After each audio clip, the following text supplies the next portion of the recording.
Ladies and gentlemen, welcome to another fantastic episode of The Left Wing. I am TJ Whitehead, powers taken, not given, joined as always by the King in Yellow, John Cooper of Counterpoint Politics. How are you doing today, my friend?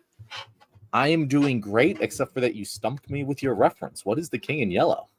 Are you familiar with a little show called True Detective by any chance? Oh, yes, I am. Okay, that is a throwback though. That's like on my list of shows that I have mostly forgotten and need to rewatch again. Because that was a wonderful watch, season 1, and then season 2 sucked, and then I just forgot about it. Yeah, now would be a good time to rewatch True Detective. I was thinking after seeing the release of the Epstein birthday book. And the King in Yellow is a book that they reference a lot during the show. It was a book written, I think, in the 20s or something like that. And it's about a play. And the play is called The King in Yellow. And if you watch the play, you die or something like that. And it's a really creepy story and everything like that. And they keep talking about Carcosa and the Black Stars. True Detective, folks. If you haven't seen the show, go watch it. But I got strong True Detective vibes from this. I assume you saw the images released from the Epstein book, right? Yes, I did. It was absolutely wonderful. We'll definitely get to that. But first, we have a question from our audience. This is our Tuesday Q&A show. So if you have any questions for us, make sure to drop them in the comments. But Colby asked, favorite city the president declared war on that's protected by the Autobots and the Dark Knight? I imagine both would protect all cities. So you're really going to have to narrow this one down a little bit more. Wait a minute. Favorite city the president declared war on that's protected by the Autobots and the Dark Knight. This one's multiple choice. Favorite president who's into visual arts. Okay, we're definitely getting to that. Okay, so wait a minute. The Dark Knight, was that filmed in Chicago? And do the Autobots protect Chicago in Transformers movies? The Autobots protect Chicago in one of the Transformers movies. Okay, I didn't know that. I haven't seen any since. I guess I probably saw the second one, and I don't really remember any of them. So I don't know. But the Dark Knight, I'm pretty sure, is filmed in Chicago. Okay. But whether or not it's filmed in Chicago's kind of the Gotham. Like the DC universe doesn't use real cities like Marvel does, but like Metropolis is New York and Gotham is Chicago abouts, depending on what storyline you're in. But yeah, so that's the reference there. Oh, okay. I got it there. Yeah, the president saying, you saw the meme he posted, the Apocalypse Now meme. I can't remember what it said. I love the smell of deportations in the morning. Did you see that? Yeah, I'm going to pop that up here and we'll talk about it, because that was, of all like the shit things Trump says, not that this is something that matters, right? Like I'm not losing my shit over this because we're so far past this. But in terms of just like, how are people okay with this? Yeah, I'm popping up here. I don't get it. Like, I don't get how any Republican can stand by this, because it's just, he's declaring war on Chicago. Like, I don't know how else you can frame this. He's putting an image of himself napalming an American city, referencing a movie in which we were the bad guys in the Vietnam War. I don't know. Obviously, Republicans don't have fucking media literacy, but if they watched Apocalypse Now in any way, shape, or form, it's really impossible to come away from that movie thinking that the Americans are good guys in that scenario. So hasn't seen the movie, doesn't really give a shit. But yeah, like just this, we've talked about it before, the framing with the aesthetics of evil. It's really concerning. Like, it's genuinely concerning to me that not only do they do it, but that it is cheered on. It's just sick. Well, is it sick or is it like refreshing? Honestly, I've been grappling with this for a while. You mean like the honesty is refreshing? Yes, I mean, if you think about this, I started thinking of this a lot with the celebration of the transformation of the Department of Defense to the Department of War. Something that I support fully. I think that is it's one of the best things Trump has ever done, if you ask me, because it is more honest. that this is the Department of War. There's very little defense going on here. There's vanishingly few examples you can find. Like, wow, this was really important for the defense of me and my family and friends. This military action, or the defense of anyone else. It's usually being the muscle arm of multinational corporations. So saying, hey, we need to raise $800 billion for the Department of War is just honest. I struggle to find an actual logical reason to say it should be the Department of Defense and not the Department of War. And so Republicans kind of coming out and saying, yes, we like being the bad guys, essentially just openly admitting it. They enjoy the cruelty, they enjoy the brutality, but that's who we have been as a nation. And pretending that we're not might be a positive step forward in saying, yeah, we're actually acknowledging who we are instead of pretending it's something different. So I'm of two minds about this, because I do agree with what you're saying. Like, the Department of War is a much more accurate name than the Department of Defense, because what the fuck do we have to defend ourselves against? We have maybe the most easily defense nation of all time. Like, very, very difficult to attack us in any way, shape, or form. We really don't need to spend all of that money on defense. Geography does that for us, and economic realities do the rest. So yeah, naming it the Department of War is accurate. I'm less concerned about that. Like, when I say it's disgusting that people want that. Like, it's disgusting that people hear Department of War and think that is a good thing. And that's the part that is really concerning to me. It is genuinely concerning to me that the president is going, haha, I'm going to bomb Chicago. And the Republicans are just like, yeah, let's fucking do it. Let's own the libs with napalm. And it just, it only spells bad things, TJ. Like, I can't, you know me, I'm the silver linings guy. I'm the half glass full guy. I can't think of a single good outcome of this sequence of events. I guess if we really want to stretch it, if the pendulum swings back, it can be like, hey, we need to stop it from being a Department of War and actually make it a Department of Defense. But that's not going to happen. I'm not even fucking entertaining that notion. So, yeah, it's sickening to me that, again, they want to look evil. Like, that's a real problem. Is it worse to want to be evil and want to look evil, or be evil and want to look good? I think that's a legitimate question here, because the second one all the way. Be evil and want to look, because that seems that worse. one's better. That one's better. Really, because I think that's kind of worse, because that soothes people into thinking, oh, we're actually the good guys here. When we slaughter people, when we bomb countries, when we take over their governments, we're doing this in their best interest. This is the noble thing to do. But saying, oh yeah, we're doing it because we're evil, I don't know. I don't see how that's actually worse. I see that as being at least honest, right? I don't know. I think that I would prefer if people, it's kind of like how I talk about with racists, how the racists that I respect are the honest ones. Like, yes, you're right, I am racist. I'd rather deal with that person than someone who's duplicitous about it. That's like, because like one of my big beefs with Republicans is they try to couch their anger and their hatred and their bitterness as something that's positive or something altruistic when they're just lying. I'd much rather deal with someone who's honest about it. So here is the irrefutable counter argument I have for you. Okay. And that is one, Homelander.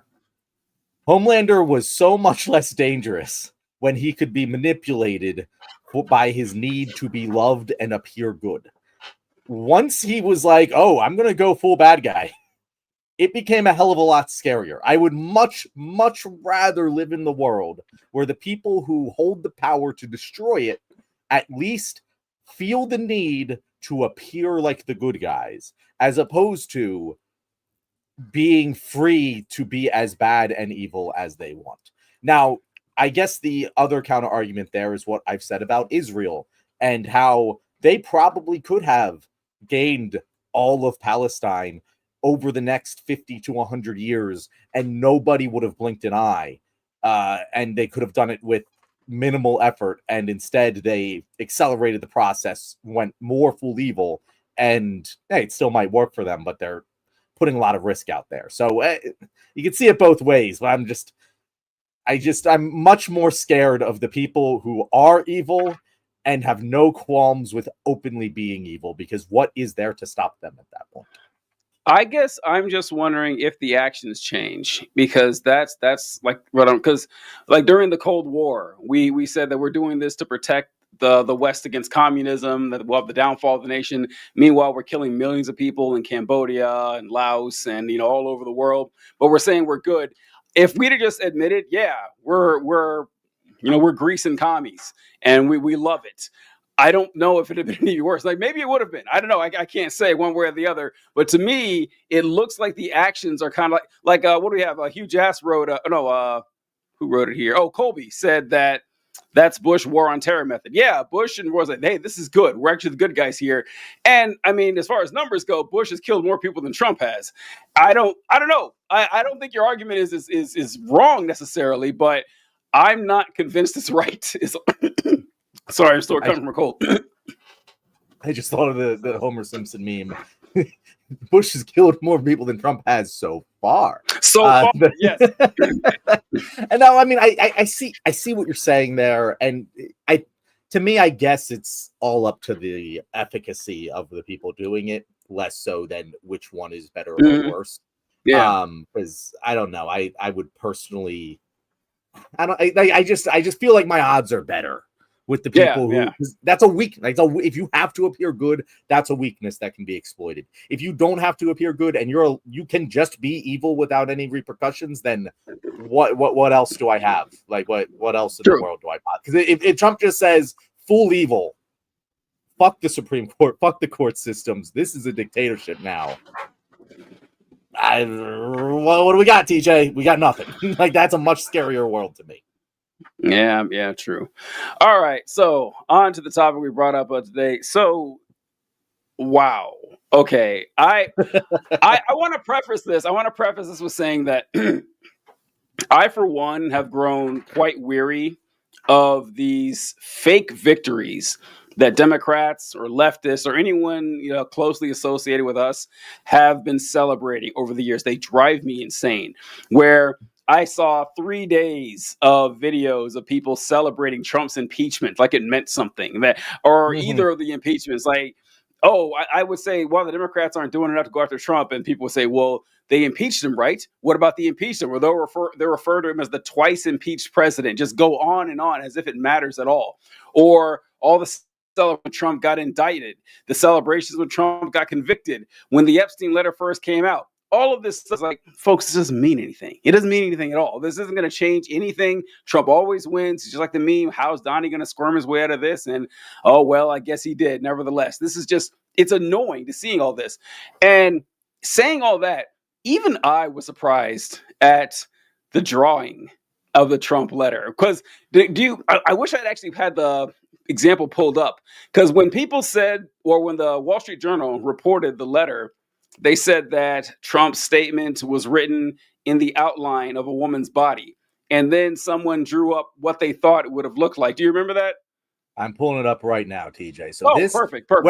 When a normal person drew up what they thought the message would look like, it looked a little something like this. And honestly, like this was like, that I actually forgot that this wasn't the letter. Like when Wall Street Journal released the letter, my brain just went, didn't they already do that? Like I remember seeing this, but then I remembered, oh no, that was an artist rendering. The actual letter, I know people have seen it, but if you haven't seen them side by side, it's so much worse because this is the actual letter. That's so bad, man. That makes it so much worse.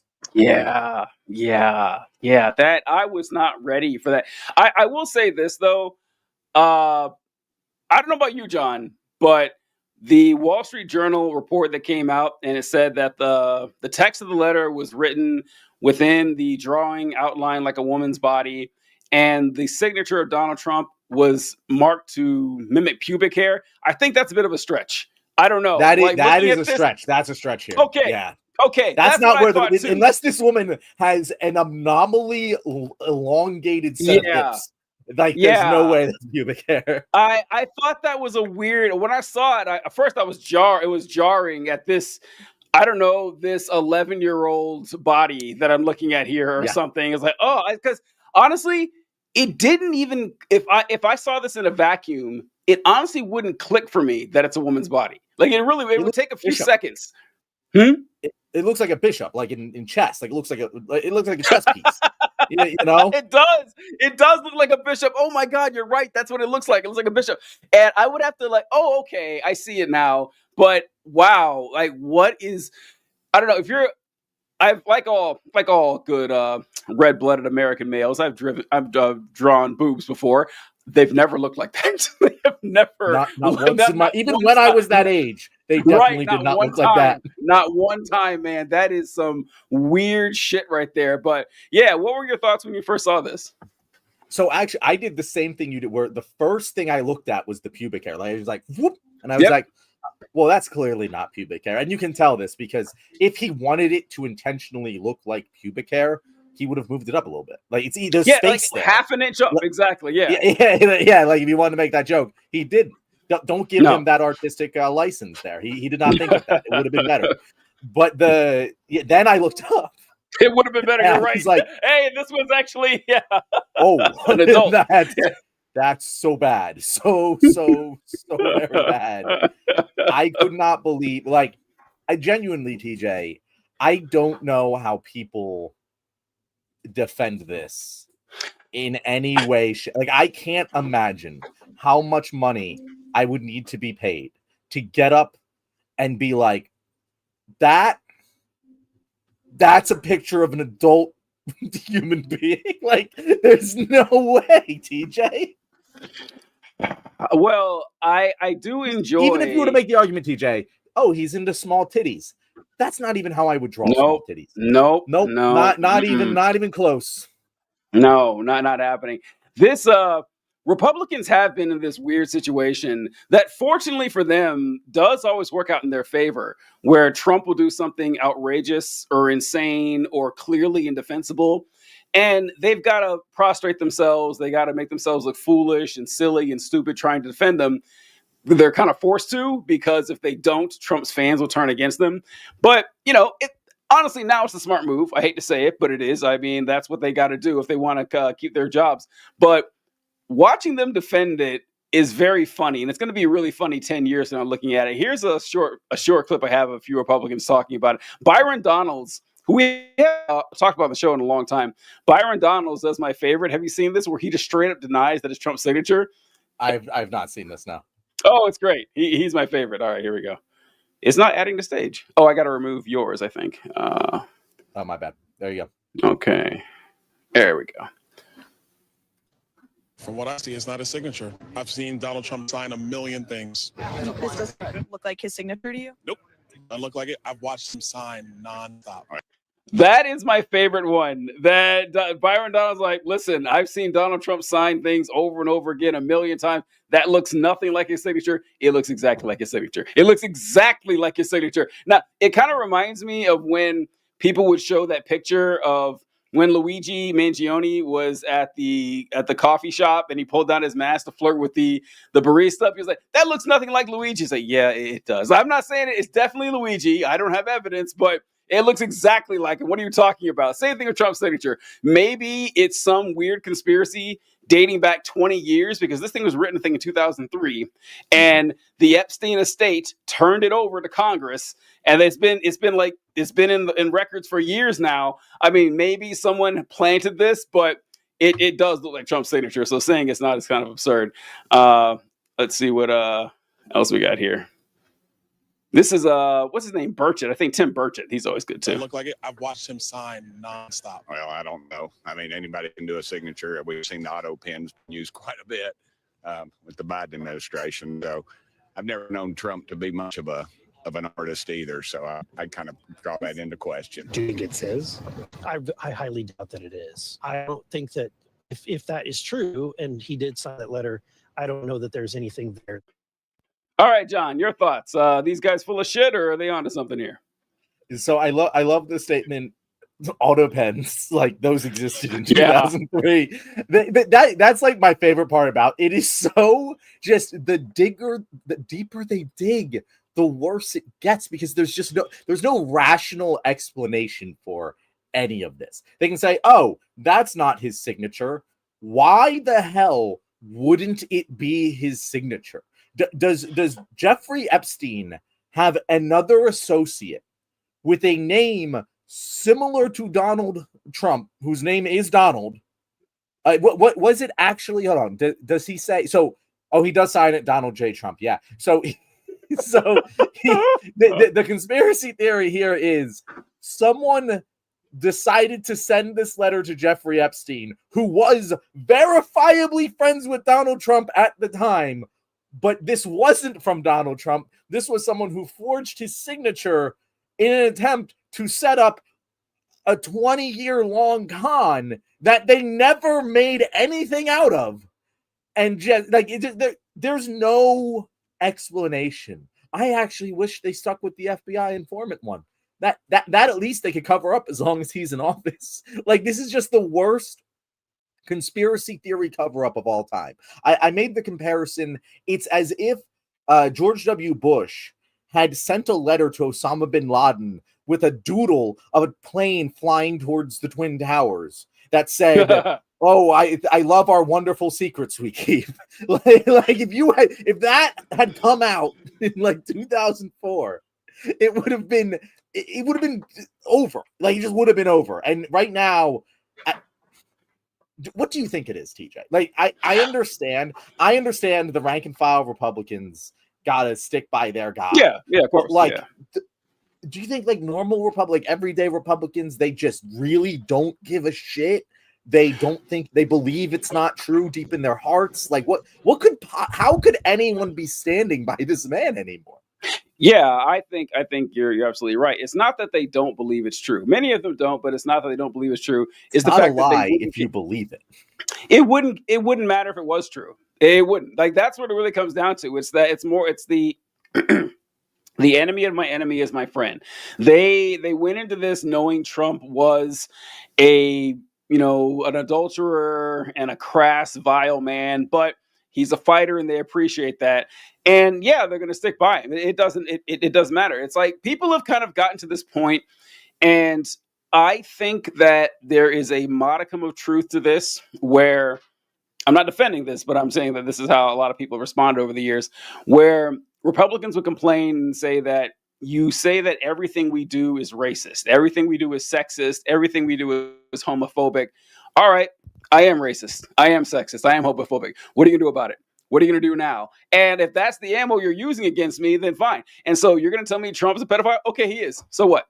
Well, what now? What's your next step? You're going to say I support a pervert? Okay, I do. I really do think that. I think that the charges don't have as much damage anymore because they got what they want and there's nothing you can do about it. And public shame, this is really the end of public shame, because Trump is not the only name in this book that we're going to have here. But I don't know why anyone would resign in disgrace anymore. That used to be a thing. That used to be people who would, what was the guy's name? There's a Spitzer, Elliot Spitzer was he mayor of New York? I think he was the mayor of New York, or governor. I can't remember which one.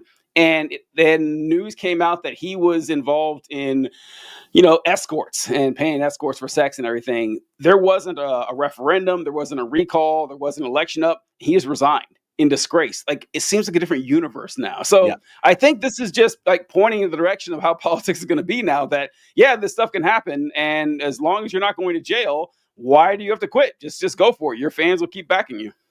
If Richard Nixon were alive today, could you imagine? Kicking himself. He'd be like, why did anyone tell me I could just not quit? Jesus Christ. So here's where I disagree with you, TJ. Sure. There are totally people who, when you say, oh, this is racist, I'm racist, so what? Like, there are people. Yeah. No problem with that. But again, that's not the typical Republican response. Like, the typical response to you're racist, they weaponize that. They play the victim. They're like, oh, I'm just a normal person. They're calling me racist again. Like, the average person doesn't just bite the bullet, especially the average normie who are not like fighting with online. They don't want to look racist. They don't want to look like they support pedophiles. And I understand cognitive dissonance is a thing that exists. I might need to like talk to like my family members and like normal people I know in real life about this, because I must imagine the saturation isn't there with with this story. I don't know. I don't know. Like, you're right. There's plenty of people who make that argument. I can't imagine just like Jim down the street, normal fucking person who's voted Republican his whole life, who doesn't really follow politics that much, doesn't really give a shit, sees this and goes, "Yep, that's not Trump's signature. I believe that." I don't get it.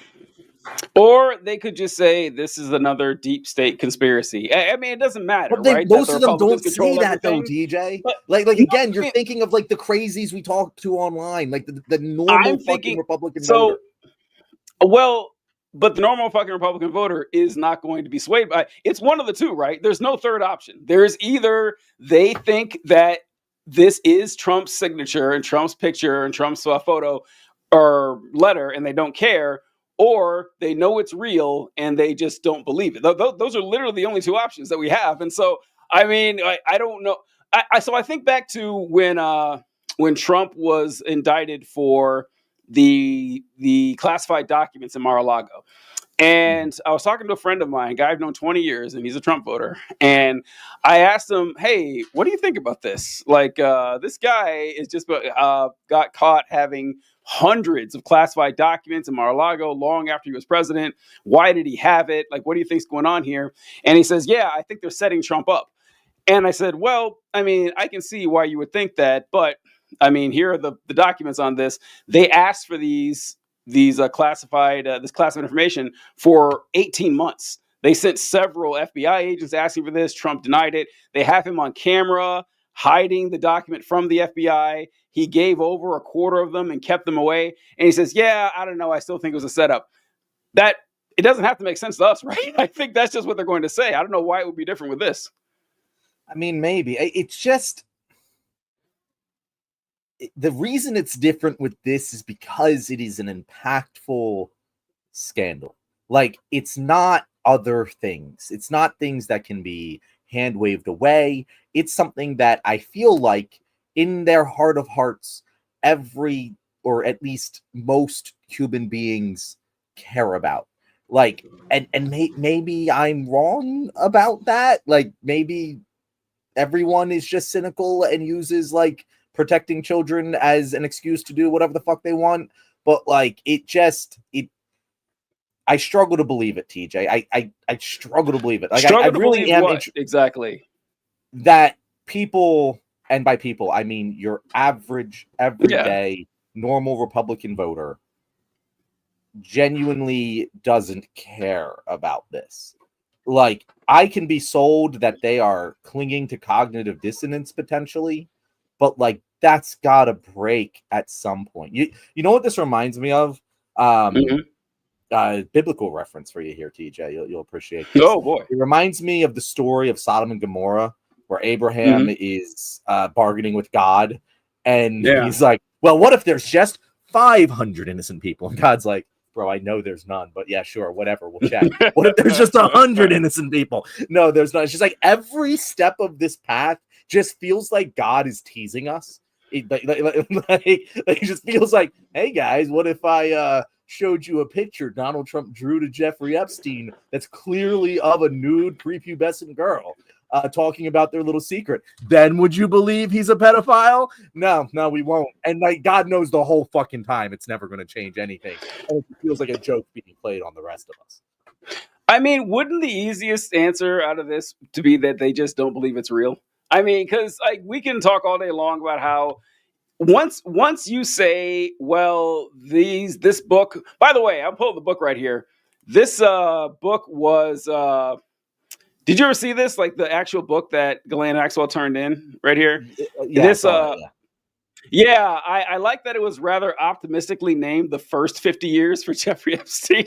That really cracked me up. I was like, oh, wow, they seriously overestimated how long Jeffrey Epstein would be around. But that Jeffrey Epstein's like, oh, Didn't they yeah. know that he was suffering from major depression and could kill himself at Oh, any of course, moment? yeah. It was, yeah, any Just day as soon now. as the cameras turn off, he's out of here. Yeah. Yeah. So I just find it easy for them to say that, yeah, I think that that's fake. It's not Trump's signature. This was just, drummed up by this Democrat hoax. They can still believe that Jeffrey Epstein was a sex criminal, which I'm beginning to think a few of them are going to think that in the future. That's what I'm banking on next, that's actually going to happen. But I don't know why that would be hard for them to say, no, that actually didn't happen. This is fake. This is made up. This is fake news, like everything else. They believed a lot, everything, like stuff much more verifiable was fake news than this. Like what? Like what being more verifiable? I would say COVID vaccinations. I would say, what else do we Trump's tariff policies. The fact that unemployment has increased, the fact that the stock market, well, I know the stock market is actually down, but manufacturing jobs have decreased by like 50,000. None of this matter. The fact that Trump's economic policy. So, okay, these are the things that I thought you would say. So here's why I think this is different. There's two categories of things you just mentioned.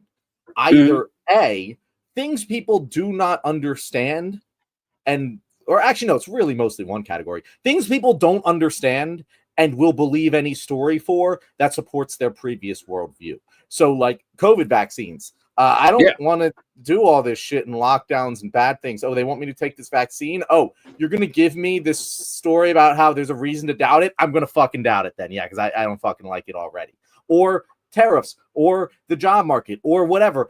They don't want to believe that we're barreling towards a recession, so they'll just deny it, and they don't really understand how any of this works anyway, so who gives a shit? They can just parrot whatever story is being told to them by the people they trust, which, by the way, guys, it's not just conservatives who do that. Most people do that. We do that sometimes, especially about subjects that we don't know about, not the subjects we talk about on the show. But like everyone does that, right? But with this is something people know. They see that image. You can't explain it any other way. And they haven't given any other alternate explanation. Like with tariffs, there's an alternate explanation. This is going to bring back American jobs. There is an intuitive, reasoned out storyline for people to believe. With the COVID vaccine, oh, this is big pharma, and they're just trying to make all this money off of you and whatever. Like there's a storyline that they stuck to, and it could be believed. There's no storyline here, TJ. Like they're not even putting out an alternative set of facts. They're just saying, close your eyes and cover your ears and pretend none of this is happening. Like there is no alternative explanation. And this is something very simple that the dumbest person in the country can understand. Like that's why I think that this scandal is and always has been the most dangerous one for Trump. Kyle All says right. hi. I mean, we say hi, Kyle. Hi, Kyle. Hi, Kyle. Well, I don't know, John. I think you are kind of Abrahaming the situation here. Your confidence in the Republicans is much higher than mine, man. I mean, I've seen them swallow bullshit for decades now. I don't see why this is any different. I don't. Yeah, the Epstein story, I guess, is unique in that the cognitive dissonance is just like a bucket of water in their face. I don't know how they deny it either, but they do everything else. And this is actually reminding me, because it's not just COVID vaccines, it's all vaccines. And we talked about this a couple of shows ago. And I found this clip that I wanted to show you because we were talking about how the amount of people, like Florida, how in Florida they're going to ban all vaccine mandates for everybody. I saw this video shortly afterward that I wanted to show you about vaccines. And this doesn't raise my confidence in Americans either. The news has to do with Florida, where they're trying to overturn all vaccine mandates, including vaccine mandates in school for children. What do the polls tell us about that? Okay, this to me is one of the most interesting and, in my opinion, most troubling trend lines that we have seen. Okay, vax kids against infectious diseases, the government should require it. You go back to 1991, it was 81%, okay? Then we go to 2019 at 62%. Look at where that number fell to by 2024. It was just 51%. That is a 30-point drop from 34 years ago. My goodness gracious, now a bare majority say that the government should, in fact, require kids to be vaccinated against infectious diseases. Amongst Republicans, it's the opposite. The majority say the government shouldn't require it. Now, I don't know about you, but I wasn't shocked by that at all. I think that that number is going to keep growing. It's going to get higher and higher. Republicans, they have completely broken with reality, and I don't think that train is stopping anytime soon. So I wasn't surprised by the 2024 number. What was surprising to me and concerning was the 2019 number.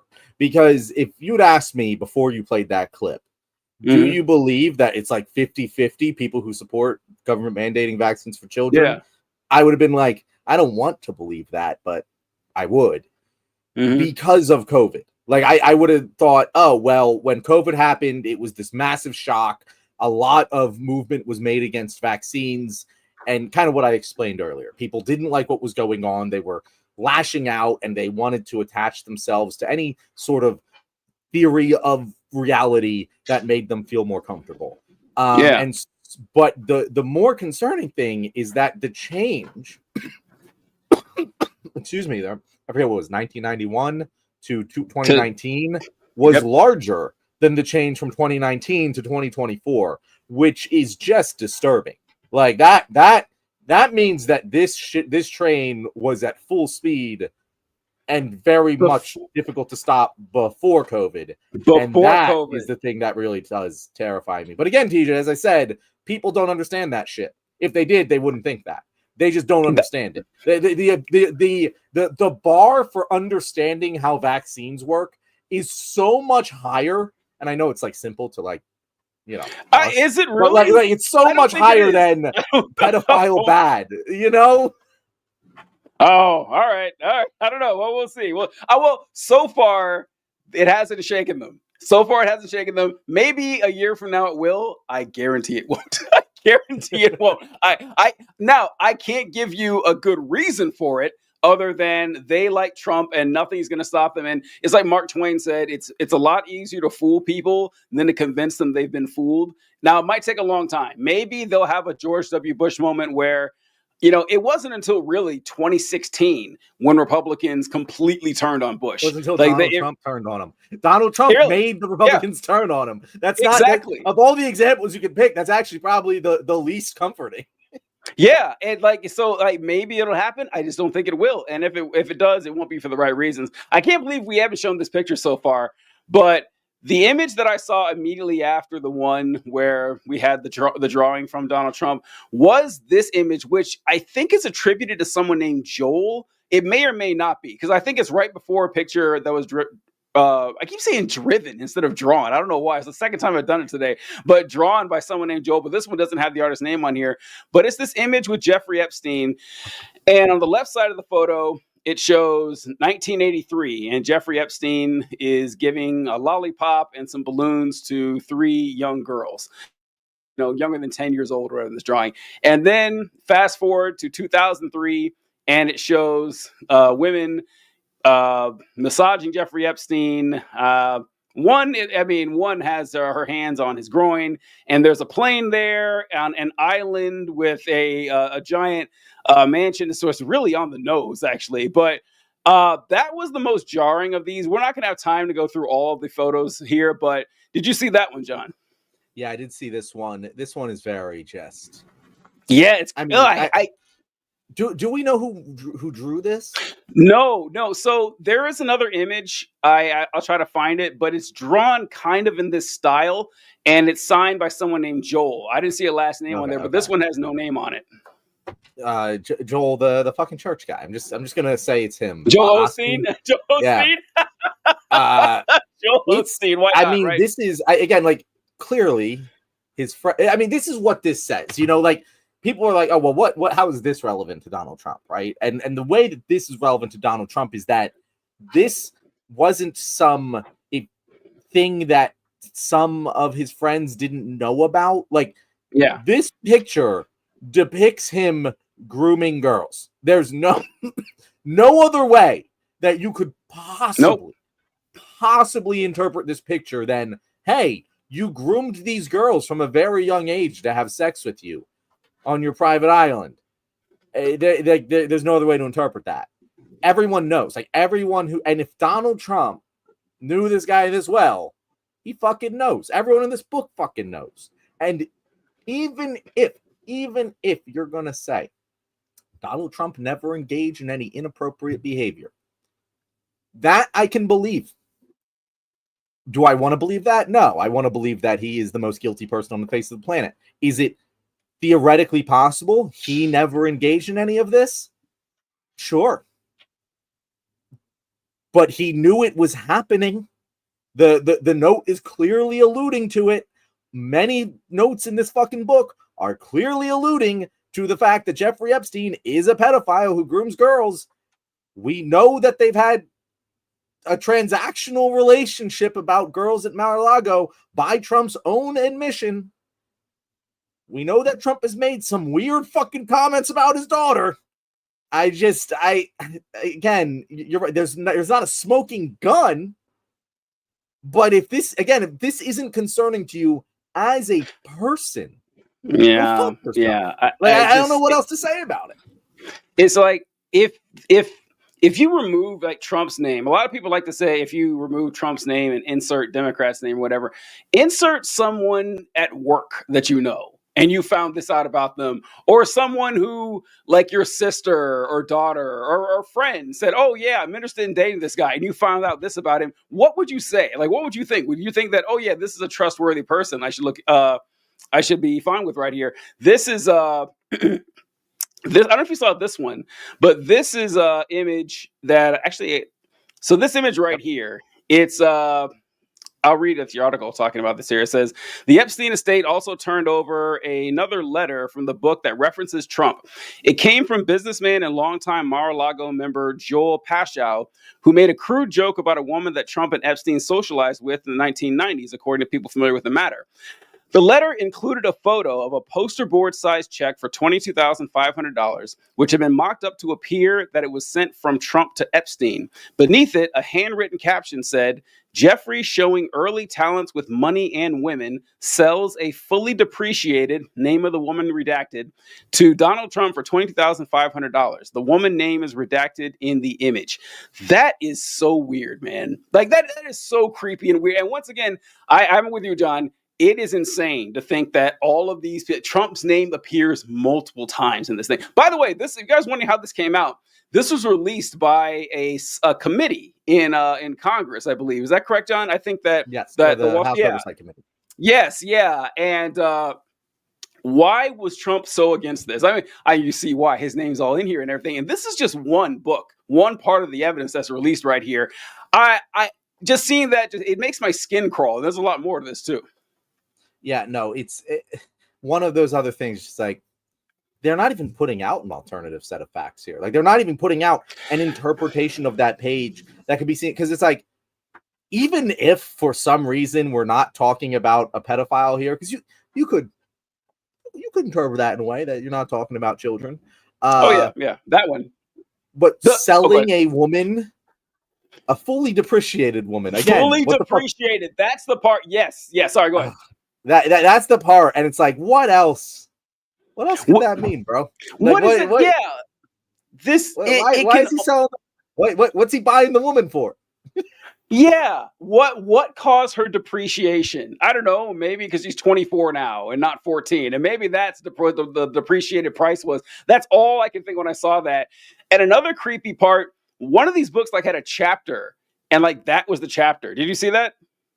No, I didn't see this one. Yeah, the chat, like, so the beginning of the book, and it says like it's children, but you know, certain letters are missing, whatever, but that's clearly what the chapter is about and everything. Yeah. And I guess the E is there, and then it had a lot of notes that seemed to be written by children. And that's I didn't want that one on the but this one also, it seems like it was drawn and written by a child, and it says, here comes the bride all dressed in white, whatever. And what's really bad about this was that all the girls up here, they have like sad faces and everything. I don't know. It was actually, I haven't seen all the images on this, but it was one of the few times like, I just had a really gross feeling looking at it, and even talking about it, just like, but the worst part about it is that I'm a lot more fatalistic than you are on this, that I don't think it's going to matter one bit. I just don't. I do think there Gotta is. hope you're right. It's got to be here's the thing, TJ. Here's probably the best case I can make to convince you you're wrong. Mm-hmm. And I fully acknowledge you might be right, and I don't want to live in that world. So I'll believe any sort of explanation that means I'm not living in that world. Yeah. I fully acknowledge that. But here's the thing. If Donald Trump thought that there wasn't anything in this that would make people turn on him, he would have released it. Why cover it up? Why make it a story? Like, why not just release it? Like, you're right. You call me a racist, then I'm a racist.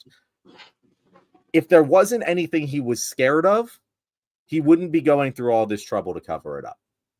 There must be some sort of evidence that at least him and his team think is damning enough that they're making the political calculation of it's better for us if we publicly cover this up and everyone knows we're covering it up. Mm-hmm. He would prefer it be this way.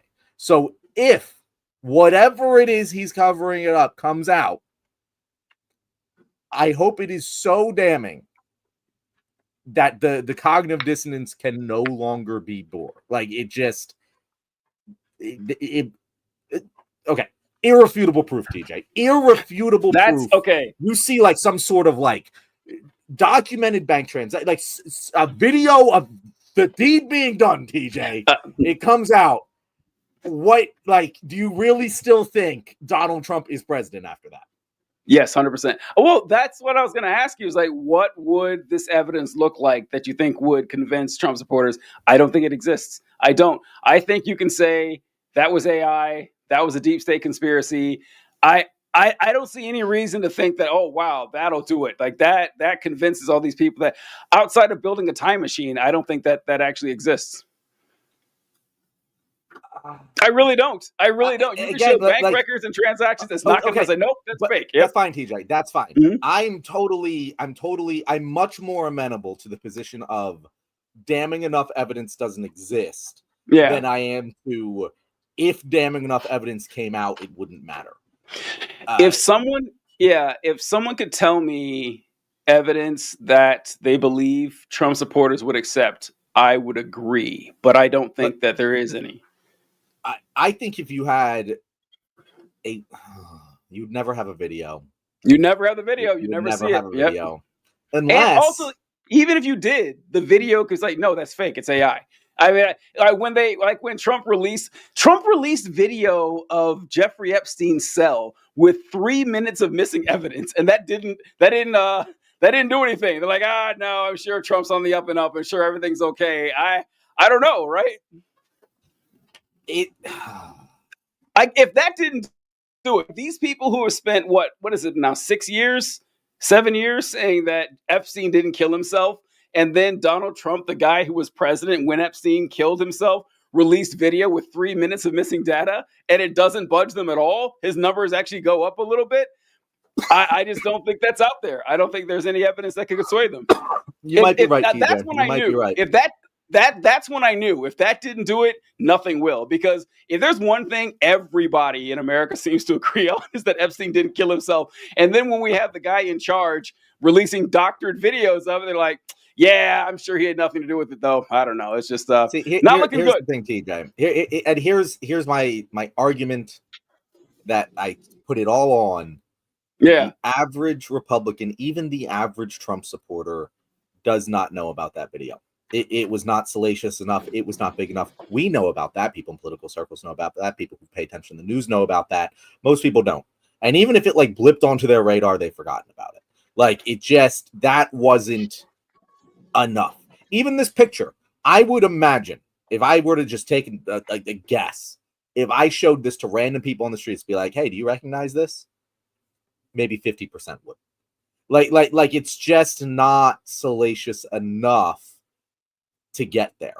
But if you had some sort of really fucking damning evidence, a transaction, a video or something. Again, like if Jeffrey Epstein was blackmailing people and he had that and the government has it, like, again, that would be what we need here.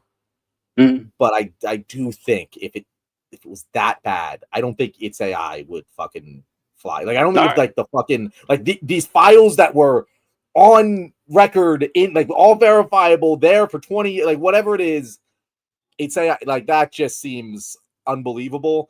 And I just don't think that the Republican Party, I think they would make the calculation of, this is so damaging, we need to jettison Trump.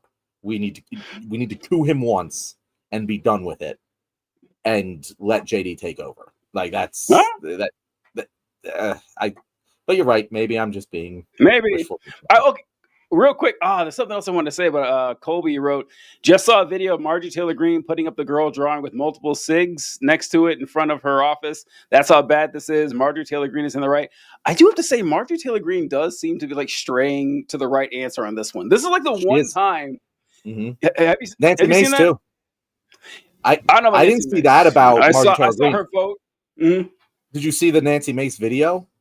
Yeah, when she was upset. Yeah, like, that was real. That was real fucking emotion, DJ. Like that. And I know we like to think of all of these people as cynical, soulless human beings, but that was real fucking emotion on her face. She was truly disturbed. It may have been. I don't know. I still have a hard time trusting Nancy Mace, but she did like actually vote. She's not that good of an actor. We know that. That's the problem. Yeah, maybe not.